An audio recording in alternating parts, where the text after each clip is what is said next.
So I am the third generation of a family business.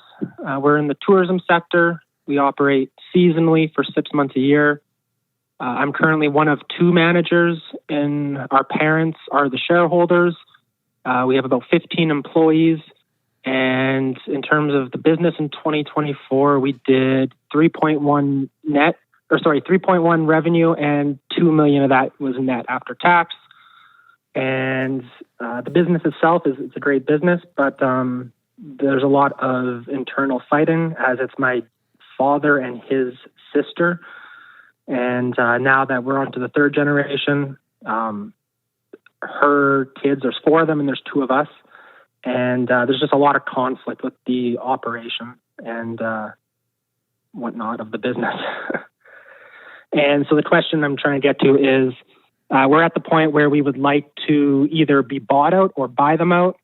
They don't want to take the advice of our lawyers. They don't want to sit down. They don't take the advice of our accountants. So I'm just trying to figure out what are some steps I may be able to take to try to get them to the table to at least start those conversations. Sounds very childish. Yeah, no doubt. Okay, so it's like your dad against his sister and your dad's kid, you. Yes. You got siblings in this? Yeah, me and my brother. And all these people work there? So they've stepped back now during COVID. We've taken over. And yeah, the 4 of them and the 2 of us all work there, all the kids. So 6 of us. So the 6 cousins. Yes. And who is it that doesn't want to talk about changing this? So we try to... Who is it? Bring forward. It's the parents, the shareholders, so my cousin's parents. They don't want to meet they don't want to have shareholders meetings with my parents. And they're leaving it up to their kids. They made 2 of their kids directors now, and they're leaving it up to the kids to deal with it all. And they don't want to have shareholders meetings. They don't want to have, and directors meetings at that. They don't even want to discuss the problem. Yeah, what it really comes down to is money. I've been doing this, I'm 29, I've been doing it for 15 years. So we all started quite young, and our parents we had a hourly wage. And at the end of the year, it was a good business. So there was always a little bit of profit. So we would often get a bonus. And those bonuses were paid out in lieu of the directors getting, in lieu of the shareholders taking profit out of the company. So everything was divided 50-50, but now their kids want more. So they want to try to increase our wages through the roof. And they're very combative with trying to move forward unless they get what they want. And we're kind of at the end of our ropes with it. Okay. Are there any managing documents, any partnership documents? Yes, we have a document. We have the management documents, but in our documents, we don't have like a shotgun clause or a buyout or sell clause. Okay. Have you sought legal advice? Yeah, we have to a degree. It comes down to spending a lot of money for potentially not a lot of outcome. For like example, this past year, there was an issue with my brother, who is a director, getting with the bank getting sign-in authority. They didn't want to recognize his sign-in authority after they had already signed the documents to recognize it about 6 months before. And it took the bank shutting down our accounts to get them to do something about it.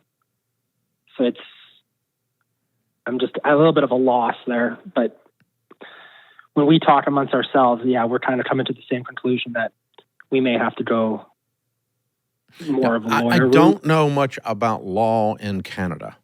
Okay. Yeah, that's fair. In the United States, this is a general partnership that needs to be dissolved. And if the parties cannot come to a mediation and aren't willing to discuss dissolving it, you could sue in circuit court in the United States to have the general partnership dissolved. Right. And a judge would rule that this business is sold and the proceeds are doled out to the shareholders. If you cannot come to a mediation on one of the parties buying the other party out. Okay? I don't have a way to make childish, selfish people quit being that. Right.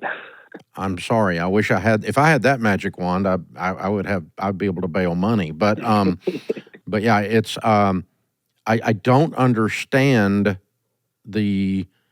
other than the sense of entitlement or the brattiness, straight up immaturity of some of these people, why they would take such an adversarial stance on a business that's making $2 million a year profit. Yeah. Yeah.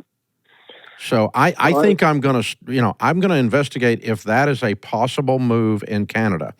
Let's pretend for purposes of our discussion that that's a possible move like it is in the United States, okay? That you could go into court and the judge would adjudicate and say this partnership, it has to be dissolved because the parties can't work together, okay? Right. And so we're suing for the disillusionment of the partnership. I'm guessing there's a mechanism to do that. If you find that to be true, and you need to pay some attorney's fees out of your pocket, you and your dad, to go find that out, then I'm going to tell your dad to grow a backbone and go sit down in person with his sister and say, look, the kids have all come to the end of their rope. They're not going to work together anymore. So someone has to decide, me and you have to talk about this, someone has to decide to buy one of the other out because we are not staying together. If we will not decide that, if you won't talk about that, we're going to have a judge force you to talk about it. We're going to sue you. Right. And honestly, that is what I would do. But I think your dad needs to sit down in person, calmly and quietly explain this is ending. Now, it's either going to end because we all sit down and work it out, or it's going to end because a judge ends it. You decide. I would prefer we work it out and we don't give lawyers a bunch of our money. And I would prefer to continue to be your sweet big brother and have Thanksgiving together. But if you guys want to continue to be buttholes, then we're going to have the judge drill you a new one. Mm-hmm. I'm serious. This is the conversation. Yeah. And because that's what's going on. And somebody actually needs to call this crap. Right. And that's where y'all are. And so, but I think your dad should have had a conversation leading up to this like 2 years ago. Agreed. But he stood back, and your aunt is being a butt, and nobody's saying the emperor has no clothes. And so your dad needs to proclaim, dude's butt naked. We're not going to pretend like this isn't happening anymore. So my kids are done, and we're going to get our share out of this, either by working out something where you buy us out or we buy you out, or the judge is going to make us do that. So you decide which of these we're going to do. Do we sit down and do y'all want to be bought out? That's fine. We'll be happy to do that. If y'all don't want to be bought out, then and you want to walk away with some money, that's fine. Or we'll walk away with some money. That's fine. But we're not staying. And we're not leaving with no money. So you're going to deal with this. And you've got to have this very firm but calm, kind, low volume, no cussing conversation with his sister, because it's not her kids that are the problem. Well, the directors get to decide. No, honey, you're the shareholder, and I'm going to sue you if you don't help me solve this, because I can't get you to behave. And all I'm asking is for someone to have a reasonable conversation here, and you guys are just being idiots, and we're not going to do this. So obviously don't call them idiots. That's probably not going to work. But you get the idea. You guys have tiptoed around this and acted like it's all going to go away if we just ignore it. You put your hands over your ears and go, la, la, la, la, la. Denial is not just a river in Egypt. It's something y'all have been doing. Yeah. And your dad is not stepping up. Am I wrong? Yeah. I mean, we're me and my brother are kind of at the point now. We're having these conversations with him, and he's been doing it his whole life, right? So there's a little more connection, I guess. He doesn't work there anymore, right? No, he doesn't. Okay. So, That's not, his identity is no longer there anyway. So, you don't have actual shares yet, right? No, me and my brother do not. Okay, so this is his problem, actually. It is, but yeah, the idea was to always hand it down to us. Yeah, I've listened to a lot, and I know your take, or the take on third gen and all that. There's nothing wrong with third gen. I don't have a problem with it. But there's a lot wrong with your all's third gen. But third gen is not. It's not necessarily has to be adversarial and crazy people involved. But y'all sure did stir it up. So I don't know. I mean, you talk to your dad. If I'm you, and your dad is just going to do nothing, I'm going to go get a job. I'm leaving. I'm not going to stay in this because it's untenable. You're trying to put your finger in the dike, and you're getting ready to get swamped when this dam breaks over the top of your head, and you got no control over this. Right. And the people that should be making the decisions are acting like 4-year-olds. Your aunt made your cousins directors. You all aren't directors. Yep.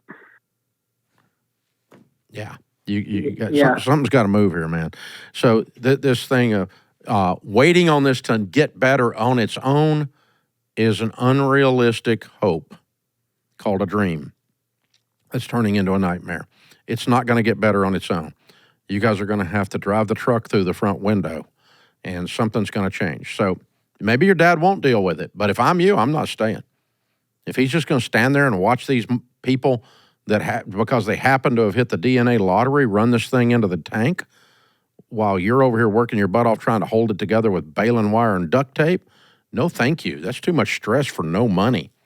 And what's your best hope in that situation? I get to be partners with these people? No thank you. That's your best hope if you do nothing. So doing nothing is no longer an option. It hasn't worked well for your family, and your family needs to learn to decide how to deal with this. So I don't think your dad's going to deal with it. The more I sit here and think about it, I think he's going to sit on his hands, and then you're going to have to make a decision whether you're going to stay in this soup or not. But if he will deal with it, that's the proper thing to do, is to have a sit down with his sister and say, look, we're not going forward. These kids can't work together. Your kids are misbehaving. They think our kids are misbehaving. They're not working together. This is not good for the business. It's not good for the kids. So there has to be a disillusionment. One of us has to buy the other one out. If we can't come to terms on that or begin a discussion about that, then we're going to have a judge tell us what to do, and we'll have the judge do that. That's called a lawsuit, so I'm getting ready to sue you. And that's what your dad should do. It's what he should have done 36 months ago. And that's why I don't think he's going to do it now. But anyway, that's where I would be if I were in your shoes. I'm sorry, man. That's a painful... Well, it's so stressful. There's so much emotion and anger in the air every day when you go to work. People can't... I mean, think about your team. Who would want to work in this environment? It's like working in a beauty parlor. Oh, my God, where it's just gossip everywhere. And they have to take sides with one of the 6 cousins. Oh, man, sounds like a hillbilly nightmare. Oh, man, please, no, really, that's awful for your team. Such a toxic situation. Somebody needs to be a grown-up and do something about this. Oh, man, I'm sorry. Wow. Ouch, ouch, ouch, ouch, ouch, ouch, ouch, ouch. Wow. Well, guys, you need to have detailed ownership agreements. In our case at Ramsey, it's a trust document because the stock here is held in trust among the 3 Ramseys of the next generation, and the details of that are clearly outlined, very clearly.